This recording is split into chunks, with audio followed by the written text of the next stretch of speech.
todos ustedes tras un nuevo alto publicitario y nos vamos a marchar muy rápidamente a la sección que denominamos genéricamente para ustedes la maquinilla. Hoy vamos a abordar un tema muy interesante. Hacía tiempo que no hablábamos de historia del vino de Jerez y vamos a abordar el papel o el tema de la mujer y las etiquetas en el periodo histórico de la restauración, entre otras cosas, como les dije al principio de este programa, porque el próximo día 8 se celebra el Día de la Mujer. Pero ahora les cuento, vamos con la maquinilla y les presento a nuestra próxima invitada.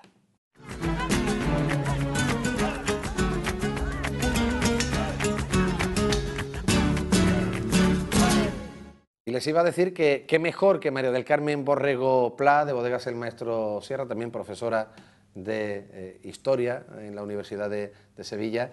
Bueno, saben ustedes que persona también que nos ha visitado en numerosas ocasiones y a la que consideramos parte de la familia desde la Viña a la Mesa. Pues muchas gracias. Para abordar estos asuntos, María del Carmen, bienvenida, muchas gracias. A vosotros. Además, muchas gracias por traernos este magnífico vino. Hombre, de tu bodega. Tomar una copita mientras hablamos. Que nada más olerlo es una maravilla. Finalidad, muchas veces la finalidad del vino siempre ha sido acercar criterios, acercar posturas. ¿Qué de cosas se han cerrado con una copa de vino en la mesa? Pues sí, pues sí. Y se han arreglado. Y se han arreglado, sí, señor. Y no se han necesitado firmas. Y no se han necesitado firmas ni nada, ¿eh? Antiguamente no se daba un apretón de mano, una copa. Qué verdad. Bueno, los telespectadores dirán, bueno, ¿qué tema más concreto vamos a abordar hoy o están abordando en el programa? Porque hablamos de la mujer y etiquetas en el periodo histórico de la restauración. Estamos hablando, por tanto, aproximadamente de finales del 19. Sí, hasta 1930, digo aproximadamente. Aproximadamente. Sí. Bueno, ¿y cómo conjuga, cómo mezclamos el papel de la mujer, la etiqueta, el periodo de la restauración? ¿Por qué concretamente ese periodo? Sí, bueno, porque vamos a ver, la mujer siempre ha sido un icono en cualquier sitio de publicidad, ¿no? Pero en las etiquetas no estaban trabajadas. Yo la he trabajado en unas conferencias que he dado y me parecía interesante porque, bueno, como tú has dicho, es el mes de la mujer y aparte de eso, intento verlo desde el punto de vista mental, no desde el punto de vista de dibujo artístico, sino desde el punto mental, que es curioso porque a través de la etiqueta se ve qué concepto se tenía entonces de la publicidad y qué concepto se tenía entonces de la mujer y qué concepto tenía la sociedad de esa publicidad cuando aceptaba que esas mujeres tuvieran etiquetas, ¿no? Entonces es una especie de toma y daca de sociedad y de modelo. Entonces por eso me parecía interesante el tema. Me parecía también interesante, bueno, pues por el hecho de que es el momento de la mujer. Y ahora que estoy diciendo el momento de la mujer, si me permites dos cositas que... Creo que sí, por supuesto, claro. En primer lugar, dar las gracias a don Francisco Dero, que es el que nos ha prestado las etiquetas, que ya estaba aquí en la casa, saben ustedes, sanluqueño, hijo de Jerez prácticamente, no de jure, pero sí de facto. Y también, bueno, por ese lado, ¿no? Y por otro lado también pedir disculpas y con este acto un poco desagravio al Ayuntamiento de Jerez, que me ha invitado a un acto que se va a hacer con motivo de la mujer, pues, celebrar el acto, y yo no puedo estar porque ya me he disculpado porque no estoy ese día aquí. Entonces digo, bueno, pues mira, qué menos que esto de desagravio para aquellas mujeres que quieran verlo y que les pueda de alguna manera interesar, ¿no? Eso va por ahí. Y en cuanto al periodo, porque es el periodo más aproximativo que tenemos de etiquetas. Las etiquetas no tienen, al principio de su vida, no tienen fecha. Entonces tenemos que ir datándolas muy con dificultad. Por eso he dicho aproximadamente sobre. Claro, porque cierto. no me puedo pillar los dedos. Ya después hablaremos de las características de la etiqueta si quieres, pero esa es una de las características. No tienen fecha. ¿Y la aportación de la etiqueta al vino de Jerez? Bueno, mucha, porque en primer lugar lo que hacía es darle caché al vino. El vino con una etiqueta no es lo mismo, un vino en botella así mal o... Lo imaginamos sin la etiqueta eso, y te queda un poco huérfano, te queda huérfano. Eso por una parte. Por otra parte, se intenta y se consigue visualizar el vino. En un momento que el público es analfabeto, pues identifican vino con lo que aparece en la etiqueta. Todavía hoy, aunque la gente sabe ya leer y escribir y tal, pero ha seguido esa costumbre. Por ejemplo, aquella pintura o aquellos dibujos. Eso es. Entonces tú ves, por ejemplo, González Díaz y el hombre con la chaquetilla. Una cena de galgo, Maestro Sierra. Claro. Se va identificando con determinada figura. Entonces se visualizaba el vino y también, evidentemente, muy importante por todo lo que significó de bueno, de fabricación, iba a decir yo, de creación de etiquetas, que teníamos aquí una listografía magnífica, Hurtado, Salido, litografías jerezanas, algo espléndido y espectacular. Eran artistas auténticos, se inspiraban además o en grabados o en cuadros de verdad existentes, o en figuraciones, o en, muy importante esto, en personas que ellos veían y que, bueno, le ponían, cambiaban de cara, evidentemente, pero les ponían un cierto determinado perfil y eso servía para la etiqueta. Era algo, fotografía, era algo realmente excepcional. Era algo, y de hecho las etiquetas son cuadros magníficos. Las litografías tenían una característica, es que tenían un busco. Entonces tú ibas, si no querías una etiqueta determinada, y elegías para mi vino tal. Entonces tú a lo mejor puedes ver una marca con la misma etiqueta, o sea, diferentes marcas con la misma etiqueta, porque tenían un busco para decir, esta es la que yo quiero, ¿no?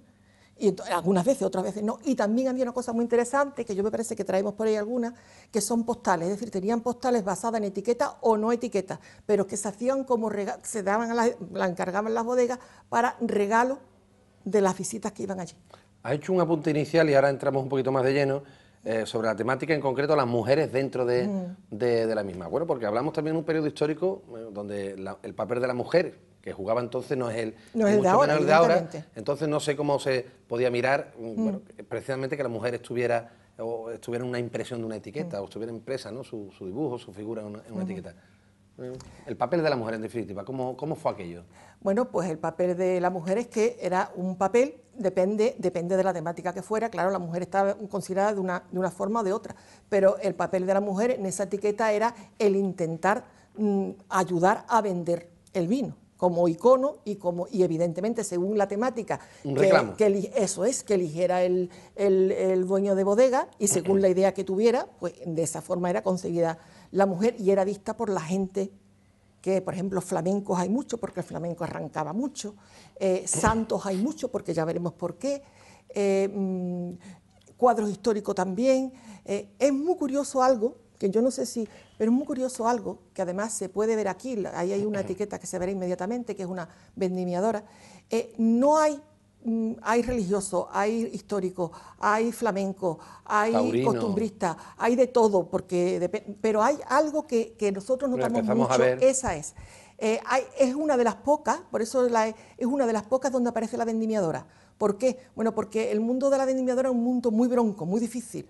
Tenían que parir hijos, tenían que trabajar el campo con condiciones climáticas dificilísimas. Algunos iban con sus hijos de 8 años a trabajar el campo, a cortar vino.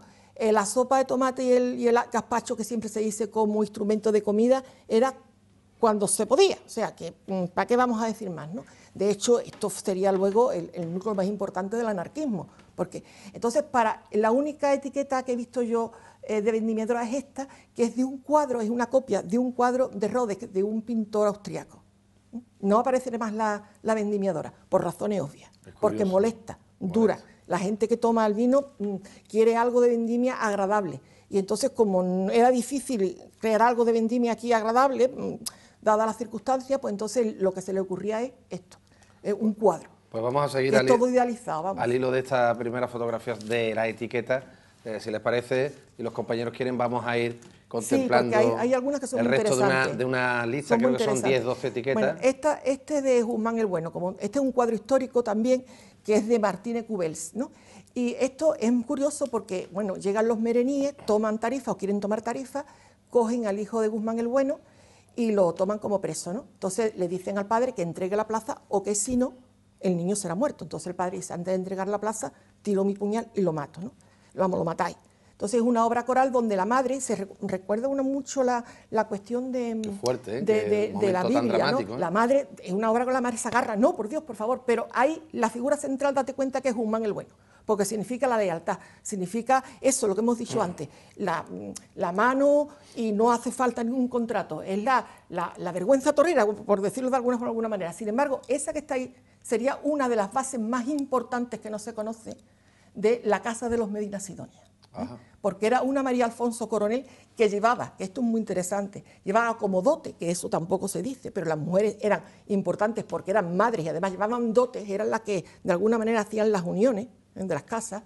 Llevaba, lo voy a leer porque es que merece la pena, le dio al marido, bueno, al matrimonio, aportó Hacienda de Valencina, Olivares de Pila, la villa de Bollullos de la Imitación, las hazañas, que son los marinos que estaban junto a Jerez, Las Molinos, el pago de la Ina, el pago y viña del Barroso, que estaba cercano a Jerez. Todo eso llevó esa señora al matrimonio, que después son base de viñas, etcétera, etcétera. Sin embargo, el que prima es, bueno, el marido, ¿no? El Tarifa, el que luego sería con de Tarifa. Sin embargo, y padre de la dinastía Medina. Sin embargo, ella era tan importante como él, pero de rodillas y más baja de altura. Pues vamos a seguir viendo... Por ejemplo, ¿no? Y eso ya te demuestra cómo era la mentalidad del momento, porque el cuadro es contemporáneo. Pero es fantástico porque además, bueno, muchas veces la etiqueta, como decimos, y la etiqueta de aquellos tiempos es que encierra mucho más que lo que es el reclamo para que se adquiriera el vino, sino la historia que tiene la etiqueta detrás, ¿no? Eso es una historia de fidelidad, de fuerza, de nacionalismo. Ten en cuenta que se había perdido Cuba y entonces la gente decía, había dos posturas, o cerramos la tumba del Cid y entonces nos acordamos nada de nuestra historia, o seguimos para adelante, ¿no? Entonces, seguimos para adelante. Ahí está, por ejemplo, Victoria Eugenia, montada a caballo, que recuerda mucho al caballo de cuando Goya hace a Carlos IV. Los autorretratos a caballo, ¿no? Eso es. Está ella con traje corto. Autorretratos, no, perdón, los retratos. Todo el costumbrismo detrás, diciendo aquí está la reina, que ahora cualquiera pondría una reina como protagonista. Y aquella es Victoria Eugenia, pero ya de corte, y toda la etiqueta va en inglés porque es la mejor solera hacia el mercado inglés. Entonces no es lo mismo el mercado español que el mercado inglés. Yo creo que están muy bien estas dos fotos porque se ve la diferencia precisamente de las dos tierras inglés, todo inglés, vestida de corte, y en cambio español, traje corto. Mucho más tradicional. Sí, es muy curioso, mucho más costumbrista, ¿va? Pues vamos a seguir, ahí está, bueno, Juana del Estonac, esto es muy curioso también porque son los vinos quinados. Los vinos quinados se utilizaban mucho para los enfermos y además, no sé... Quina, ¿no? Quina, ¿sabemos la etimología o la procedencia de...? La quina es un producto que se hacía antiguamente africano, que era para bajar la fiebre. Era antiguamente que salía de cortezas de árboles africanos. ¿Y se trasladó el nombre a los vinos? Y se trasladó porque se echó a los vinos quina. O sea, que se echaba como tal. Claro, era un reconstituyente que se había... De hecho, ¿cómo se llama? Galdós tiene en Fortunata y Jacinta, habla de la quina de Jerez. Entonces, se utilizaban mucho los vinos quinados. De hecho, los que venían de Cuba en el 98, que venían hechos unos despojos humanos de la guerra de Cuba, se les tenía pautado vino quinao, huevos, porque no venían con fiebre amarilla, esos ya habían muerto, los que venían eran tuberculosos, porque era una vergüenza la traída en los navíos de Cuba aquí, ahí es donde cogían la tuberculosis. Qué auténtico drama también. Entonces eso estaba, y tuvo mucho éxito el quinao, porque les subía, les daba. Entonces ahí es muy curioso porque siempre ponen algún santo, alguna devoción, ten en cuenta que entonces eran católicos practicantes y que bueno, era una vida muy pegada a la religión, ¿no? Entonces ahí es curioso porque ponen a una monja, que es Juana del Estonac, que es la que fundó la bordelesa que fundó la Compañía de María. De hecho hay una niña, bueno no, ahí no está, ahí está solamente con una cruz, como dando garantía y seguridad que ese vino era un vino importante, que era un vino seguro, que era un vino que podía obrar milagros. Que era un vino de Dios. Eso es, y que se podían tomar incluso las niñas, porque a los niños se les daba vino quinao. Yo he tomado. Alrededor de lo que me has comentado de la guerra de mar, se me ocurre otro tema y lo abordaremos. Además, no es solo por esta referencia, sino por otras también, en otros reportajes que he tenido la ocasión de ver, del papel del vino en las guerras y en las guerras mundiales. Desde el propio ejército alemán hasta el ejército inglés o incluso ruso. Es que el vino importantísimo para levantar el ánimo. Y para desinfectar. Sí, efectivamente, o sea, lo abordaremos, María Carmen. Ya apuntamos el tema, ¿te parece? ¿Y a mí para qué me mira? Hombre, para que nos lo cuente, que seguro que sabes mucho de eso también. Vaya por ejemplo. Bueno, seguimos viendo etiquetas. Esto es una maravilla. Esto es una preciosidad, porque como en aquellos tiempos se hablaba del Al-Ándalus, se hablaba de la visión romántica de White, por ejemplo, o de Washington Irving de Cuentos de la Alhambra, se decía que todo, o sea, ¿qué te digo yo? El agua, lo verde, las flores, los patios, la humedad. Entonces era un concepto idílico de Andalucía y evidentemente porque los relatos románticos son una maravilla, los cuentos de la Alhambra, de Irving. Entonces eso se plasmó en esa etiqueta y se ve, bueno, pues parece que es un trozo de la Alhambra o un trozo de un palacio árabe donde está ahí la... Curioso, ¿eh? Y sabemos a qué vino porque no viene... Sí, arriba viene... No sé si... No arriba viene en negrita. Es que no veo... Tenemos el monitor lejos y no lo veíamos, pero sí. Viene referenciado el vino arriba, lo que pasa es que no... ¿Tú lo ves, Paco? Son bodegas que ya algunas han desaparecido, es que yo desde aquí no lo veo. José Fuentes Parrilla, sí, hemos tenido otras etiquetas de esta bodega, ¿no? Que fue una bodega, ¿no? Fue una bodega. Curioso, vamos. Pues seguimos adelante, curiosísimo sin duda alguna, y sobre todo porque eso entronca también, podríamos hablar del mundo del... Esto es una maravilla, esto demuestra la sociedad, vamos a ver. Bohemio. Sí, esto es muy curioso. Borges. Sí, esto es muy curioso. Esto es porque antiguamente, como ustedes saben, había las tertulias, las famosas tertulias, donde la gente hablaba, los hombres jugaban a las cartas, hablaban de política, las niñas buscaban pretendiente con los pollos pera, que se llamaba, jugaban a las prendas, las madres estaban vigilantes, y en toda la casa que se preciara siempre había sus tertulias. Pero en la tertulia jamás podía faltar un piano, porque la niña de la casa tocaba y los demás bailaban, o al contrario, alguien tocaba y ellas, niñas, bailaban, ¿no? Y tanto es así que ahí hay el niño, el pollo pera, hablando con la niña de la casa con su piano. Y fue tan importante esto que hay dos piezas fundamentales, que no lo conoce casi nadie, que una es Champán y Jerez y otra es Viva Jerez, Viva el Jerez. Champán. Champán y Jerez es una pieza que lo hizo Viva el Jerez. Que fueron dos valses, me parece. Y lo hacían, vamos, y salió a raíz de eso. Era importantísimo el piano por todo lo que significaba. A raíz de esa figura, digamos, de reunión social, ¿no? Eso es, la reunión social era muy importante. En toda la reunión social pues estaba el piano, por todo lo que significaba, y aparte de eso era tan importante que el piano y el Jerez de aquellos momentos, para las reuniones sociales, tanto de aquí como de fuera, que se crearon dos valses que eran Viva el Jerez y Champán y Jerez. Sí, lo que has comentado. Pues seguimos viendo otra, efectivamente, ahí está, esta es muy bonita, donde la mujer sigue siendo protagonista. Sí, esta es muy bonita. Estas que son, bueno, yo le digo la vida alegre porque son subidas de tono. En aquel momento esto pues parecería que era un teatro de variedades o de circo Price. Y entonces, esta etiqueta sería subidita de tono sí, en aquel para tiempo, aquellos ¿no? tiempos. Además está en un rojo, que el rojo pasión, sí, tú sabes lo que significa. Y parece que eso, que es de un teatro de variedades o del circo Price, es algo así. Y de hecho, la propia postura no está recta, está un poco así inclinada. Y bueno, de hecho era porque algunas veces cuando se tomaba el vino se pensaba que el consumidor de alguna manera soñaba con la posesión de la persona que estaba en la etiqueta. Oh, qué bueno. Sí. Fantástico, o sea que este vino sí se las traería. Sí. O por lo menos se pretendía, ¿no? Que así fuera. Se pretendía que fuera, claro. Qué bien. Aquí tenemos otra también. Sí, estos son escenas castizas. Eso iba a decir más. Es más castiza.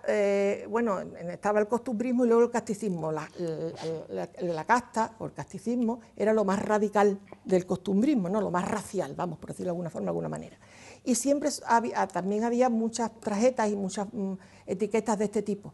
Cuidado porque siempre aparecían en lugares públicos, al aire libre, en una venta, en un campo, siempre aparecían las escenas costumbristas, la flamenca, por supuesto, y sobre todo el torero. Cuidado porque era curioso, a veces no aparecía la flamenca, pero sí aparecía el torero vestido de tal, porque estos toreros que eran de origen humilde, al vestirse con el traje de torear, era como si tuviéramos, como cuando los profesores nos ponemos una toga. Eso nos imprime carácter, dignidad, disciplina y respeto.